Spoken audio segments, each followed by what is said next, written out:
Akka mootonni Oromoo nagaa jirtuu fayyaa keessanii hardhamee haalota filannoo yookiin ammoo fiilmii uummata Oromoo irratti dalagamee fi dhimma nageenya keessumattuu godinoota Arsii keessatti maaltu deemaa jira, hawaasni Arsii maal keessa jira kan jedhu irratti bal'inaan qabxiilee tokko tokkoo fi maaltu deemaa jira, garam deemaa jira godinni kun kan jedhu irraa kaasnaa. Hunda dura daawwattoonni miidiyaa kana daawwattan baga jiraattan akkam jirtu nagaa keessanii fayyaadha. Har'a wantoonni filannoon Itoophiyaa keessatti gaggeeffamee jira. Filannoon mallattoo rasaasaa uummanni qamadii dhagedha. Qamadiin bakka lama, nadoon bakka lama hidhamtu agarrees hin beeknu hin jirus nadoon bakka tokko qofa hidhama.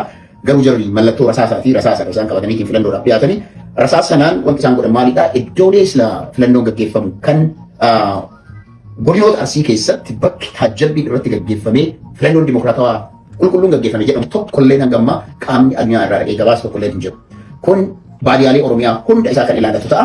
Gabaasaaleen achirraa dhufan naannolee Itoophiyaa keessatti guutuu keessatti kan gabaasni dhufu filannichi ifaan ifatti akka hatame ifaan ifatti korojoon callifameetuma akka guutame akkasumas immoo warri filannoo irratti hirmaatan ergaan isaan dura qabsiisaatiin turan fakkeenyaa fi Arsii Bahaa keessaa naannoo Anaalee Buleessaa fa'aatti inni tokkoffaadha jennee akka ajaa'ibaatti wanti ilaalaa ture wantoonni namoonni achirraa gabaasan bal'inaan wanta isaan kaasan iddoo filannoo dhaqanii iddoo filannoo sanatti qalama quba irratti godhanii fi erga qalama quba irratti godhanii booda kaardii irraa fudhanii taayya nagaatti jedhanii uummata gaggeessaa turan. Hin filanne uummata jedhu hin filanne uummata jedheetiin yoo namni mirga isaatiif falmuu gaafii gaafatu nagaan galuun barbaadu nagaan gara mana kenteetii deemi jedhameetiin godina Arsii Bahaa keessatti namni hedduun bal'inaan akka gaggeeffamu yookiin gara manaa akka deemsifaman godhamaa ture jira. Kuni komii iddoo tokko osoo hin taane godina Arsii Bahaa keessatti bal'inaan bakka hundatti kan mul'ate.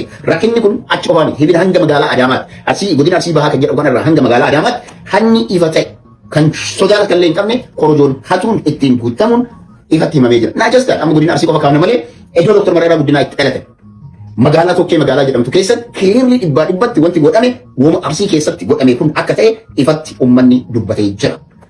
Lakkoofsa filannoo sanaallee yoo ilaalte akkaataa filannoon itti lakkaa'amu seeraan lakkaa'amu. Filannoon akka itti lakkaa'amu iccitiidhaan lakkaa'ama. Koree waan kana gaggeessu naamusa mataa isaa leenjii mataa isaa ta'e qaba. Wanti nuyi viidiyoon nu ga'aatiin ture wantoonni isaan ala irratti godhan suuraaleen dhufan garuuyyuu completely sirna filannoon ittiin gaggeeffamu osoo hin taane sirna mo'achuu isaanii qofa itti ilfachuudhaaf yookiin ammoo celebrate itti gochuudhaaf hojjetan akka ta'e ifa. Kanaaf mootummaan fiilmii dalage malee filannoon gaggeeffame tokkollee hin jiru. Uummanni Oromoo kan mootummaa kana fidee fi iddoo sanatti bee fakkeenyaaf dubartii ulfaa hadha deessee Araasii jechuudha. Fuudhanii iddoo sana geessan maal jedhanii nuuf himan laala filannoo kana carraa argatanii irraa hafuun hin danda'amu nuun jedhan garuu kan ta'e sanii miti. Sodaachifamanii dubartiin ulfaa deettee osoo mudhiin isee akkas jiru iddoo filannoo dhaqu jechuun kun kanaa ol gammachuu osoo hin taane salphinni kanaa olii hin jiru. Ameerikaa keessatti yeroo rakkoon kanaa kun hin jiru biyyoota guddatan keessatti absentii voot waan jedhamutu jira. Absentii vootiin namicha iddoo sanatti argamuu hin danda'u taanaan osoo guyyaan dahumsaa hin geenye yookiin biyyaa deemuun osoo hin geenye lafa jala sagalee isaanii kennuu hin danda'ama. Osoo waan akkasii hojjessanii waan namatti tolu kuni raajiidha qaanyiidha. Filannoo kana irratti ammoo diraamaa garaagaraa wantoota dalagan fakkeenya tokko isin hima kan dalagan nama kiraanchii midhaanii wiilcha kiraanchii qabateetiin dhaqee iddoo filannoo sanarraa ammoo akka waan filannoon kun dirree Sheek Huseen yookiin ammoo charchii yookiin ammoo xabala ta'eetitti namichi achirraa ol taa'eetiin ka'ee fiigee deeme filannoon kun filannoo maaliiti jedhanii yeroo kaasan kuni qaanyiin kanaa olii wanti addunyaa irratti ta'ee hin beekne filannoo kana irratti diraamaan uummanni keenya arge diraamaa uummata keenya waggoota shanan dhufan itti taphachuudhaaf karoorfame akka ta'e ifa. Qamadiin ittiin sosoban hin jiru sarara lamaan qaba rasaasa qawweedhaa akka ta'e suuraalee feesbuukii irratti hiriirraa ilaaluu dandeettan. Inni biraa biyya keessatti amma miidiyaan biyyaa hundi isaaniitu maal jedhanii gabaasaa jiru yoo jenne filannoon karaa nagahaatiin jalqabarraa hanga dhumaatitti jedhan gabaasota sirnaan dhageeffadhe keessa gabaasa nama sadii kan na dinqisiisee fi raajii na ta'e isiniif kaasa. Tokkoffaa Uhuru Kenyaata. Uhuru Keniyaataan mootummaan Itoophiyaa dursee waan inni godhe isinii haa Afrikaan Yuuniyeenii sossobuudhaaf joornaalistoota ofii maallaqa kafalanii fi affeeran sossobuudhaaf karaalee konkolaataa irratti lafa nageenyi ni jira yookiin ammoo itti fakkaatan jarri kun ni dhaqan jedhanii dursanii tilmaame hunda dimokiraataa fakkeessanii uummanni akka ofiin filatu godhanii haala mijeessanii namoonni iddoo sana dhaqanii filannoon dimokiraataa fakkaata. Not only that, gaazexeessaan Giruum Caalaa namni jedhamu gaazexeessaa CCTV I think Ingiliffaa biyya Chaayinaa irraa gaazexaa isaanii hojjeta afaan Ingiliffaan hojjeta. Makiinaa oofee deddeeme. Makiinaa oofee osoo harkaa qabu osoo baadiyyaa Oromiyaa keessa bahee gandoota magaalaa sanaa keessa deddeemanii miidiyaaleen kun filannoon kun filannoo gaarii akka ta'e itti dubbate. Afuraffaa Human Rights Commission jalatti dameen dhimma siyaasaalii fi dhimmoota garaagaraa irratti gaggeeffamu namni ani akkaan jaaladhu tokko gabaasa dhiyeesse. Human Rights Commission keessa nama dalagu hotta namni kun Arbaa Minci deemneerraa Jimma deemneerraa filannoon kun filannoo karaa nagaatiin gaggeeffamee jira. Ta'uu danda'a. Jimma yoo ta'e Arbaa Minci yoo ta'e Itoophiyaa guutuutti filannoon sun filannoo haqa qabeessa jechuun hin danda'amudha. Gara biraatiin miidiyaalee probably booda sheer godhee jira fakkaata see godhee jira. Miidiyaaleen addunyaa kanneen gabaasan jiru. Biyya sana keessatti wanti nuti argine mootummichi akkuma yeroo darbee filannoon haalli ofii isaatii mijeeffatee akka barbaachisaa ta'e isa hunda gaggeeffatee mormitoota 47 dhaabbilee 47 dhiyaatan san garuuyyuu akkaataan isaan jedhe haalli mijaa'an sun isaan kan itti sagalee argatan osoo hin taane ammallee akkuma duraa sana haalli agarre sun jedhan ammallee akkuma duraa sana akkuma amma parsantii 90 kun jecha isaaniiti 96 mo'ate miidiyaalee addunyaati beekunni 96 mo'ate ammas taanaan san ta'uun isaa keenaafuu san irraa garaagarummaan wanti eegnu tokko illee hin jiru akkaataa taajjabbii kennatti filannichi waa hedduu rakkoon akka keessa qabu mul'isanii jiru kanarraa kan ta'e wanti nuti jennu maal osoo dhugamatti namoota haqa qaban biyya san keessa gaggeessanii filannoon sun madaalame baadiyyaa Oromiyaa hundi keessa deemamee dhugaadhaa jiran garuu Adaamaa keessa warri jiraatu akkaataa itti saamaman jiraatan yeroo dubbatu akkaataa itti dirqisaniitiin boolla kanatti guutan yeroo dubbatu naannoo Somaalee yoo buute maqaa sitti man eebal yoo sentaniitiin viidiyoon bahee jira gaxxan gootee achirra mallatteessisan gara biraatiin bulchoonni gandaa halkan qixxee bilbila ibsatanii filannoo gaggeessaa turan which is crime filannoo kan gaggeeffamu sa'a 12 banama sa'a 10 cufama dan sa'aatii sana duraa fi sana booda illee filannoo gaggeessuun korojoo keessa waan akka buusuun hin danda'amu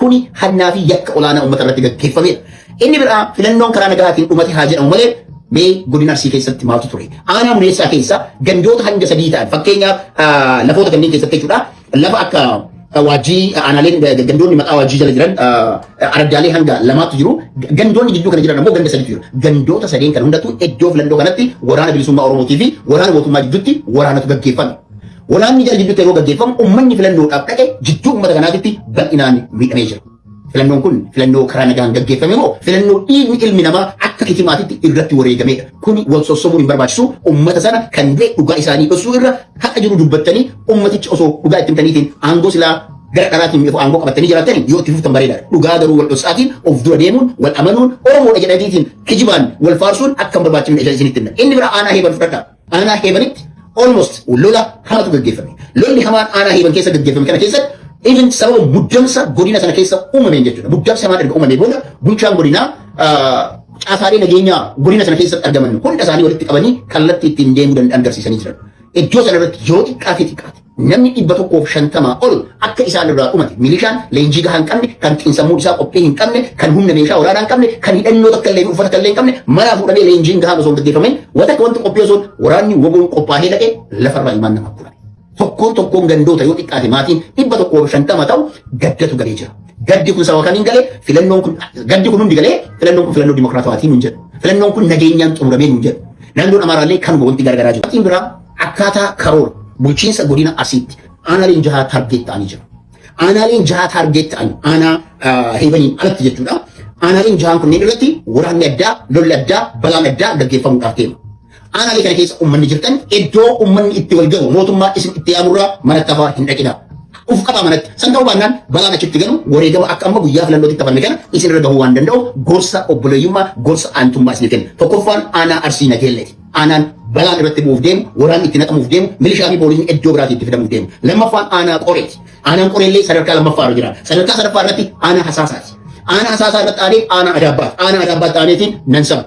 Aanaaleen kunneen aanaa Adabbaa amma durallee targeetii guddaa ta'eera. Iddoo garaagaraatti namni ajjeefameera. Yeroo garaagaraatti ilmi namaa ajjeefamaa ture jira. Amma ammootu daran keessattuu aanaa Adabbaa waraanni dhufuudhaaf deemu humni dhufuudhaaf deemu godina Baalee irraa fe'amee aanaa Adabbaatti akka naqamu komishinara godina Baalee wajjin walii galteen akka uumame kilillee bulchaan godina Arsii Lixaa dubbateera. Kun ammoo hawaasa kan keetii irratti diina yaamuun qe'ee keessa dhalatte manneen barnootaa irra dhalatte irratti diina yaamuu irra gadi keettanii ilmaan Oromooti kan rukutaa jiru kun jaalanne jibbinellee warri qabatee bosona jirullee ilma Oromooti. Isinis ilmaan Oromooti hedduun keessan sirna isin dhaabaa jirtantu nuuf hin taane malee Oromummaa keessan namni isin irraa wakkachaa jiru hin jiru. Keessattuu warri godina bulchitan. Kanaaf dhaamsi isiniif qabnu hawaasa keessan irratti poolisa waraana yaamuu ummata kan ammoo saamsisuu garabsiisuu cabsiisuu dhiistanii maattu nuuf malattanii ofitti deebitanii inaw akkaataa uummanni Oromoo itti mareeffanatti mariidhaan falaka gootan yaamicha isiniif dabarsa warra ganda sanaa fi godinoota kanneen bulchitanii lakkii yaamichi kun nuuf hin ta'u humnaan deemnaa humnaan cabsinaa yoo jettan godinni Arsii tokkollee osoo hin hafne humna woboo harka jala galuun isaa hin hafu because Oromoon yeroo mammaaktu hin turra malee hin urraa jetti. Mammaaksa wayii guyyaa tokko namatti waa mammaakee waan jedhe profeesara tokkotti mammaaksa mammaake maaliin naani keenya tun akka fincaan gaalaa of duuba deemti jennaan dhiifama naa godha lakki akkasii miti yeroo geesse hin turti malee irra deddeebii irra akka fincaan dubartii boolla oruun isaa hin hafu naan jedha akka fincaan durbaa boolla oraa jedhe ture keessa jechuudha beeka irra deddeebiidhaan kanaafi wanti amma jalqabame kun wanti amma deemamaa jiru kun ni mo'anna jettanii yaaddan taanaan humna isin qabdanii fi humni woboon qabu completely sammuu tokkoo miti leenjiin tokkoo miti qophiin tokkoo miti abadan nama qawwee qabate nama lamaa kan sammuu isaa cimaa hidhate hunda mo'achuu hin dandeettanii hawaasa keessanii deebi'aa isin